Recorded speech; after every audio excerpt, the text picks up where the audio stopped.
அன்னை ஸ்ரீ சாரதா தேவியின் அன்பு மொழிகள். இல்லறத்தார்கள் கருப்பு துணி போன்றவர்கள். மேலும் கருப்பு புள்ளி பட்டாலும் வெளியே தெரியாது. சன்னியாசிகள் வெள்ளை துணி போன்றவர்கள். ஒரு கருப்பு புள்ளி பட்டாலும் வெளியில் தெரியும். உலகம் காமத்திலும் பணத்திலும் மூழ்கி கிடக்கிறது. அதனால்தான் துறவியே எச்சரிக்கையாக இரு என்பார் குருதேவர். தெய்வீக விஷயங்களை தவிர குருதேவர் வேறு எதையும் பேசுவதில்லை.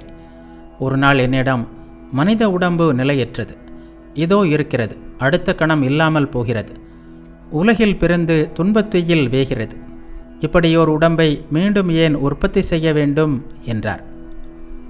எனக்கு தெரிந்தவரை குருதேவர் கவலையாக இருந்து நான் பார்த்ததே இல்லை. எவ்வளவு அற்புதமான விஷயங்களை என்னிடம் பேசுவார். கஸ்தூரிமான் தன்னிடமிருந்து வரும் மனத்தை வெளியிலிருந்து வருவதாக நினைத்து தேடுகிறது. அதுபோல இறைவன் மனித உடம்பில்தான் இருக்கிறார்.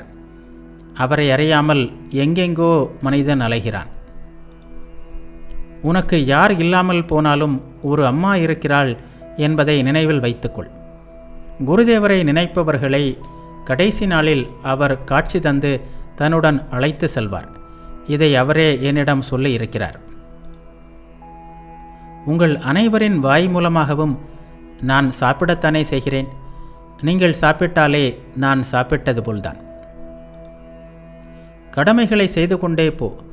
மனதின் அழுக்குகள் அப்படியே இருக்கின்றனவா, போய்விட்டனவா என்றெல்லாம் கவலைப்பட்டு கொண்டிருக்காதே.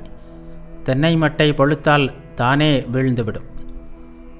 சாதனை வாழ்வில் பெரும்பாலான தடைகள் அகத்திலிருந்தே வருகின்றன. புறத்தடைகள் குறைவே. ஆனால் தடைகள் எவையானாலும் ஜெபம் செய்ய செய்ய, தியானமும் தாரணையும் பழக பழக அவை ஒவ்வொன்றாக விலகிவிடும்.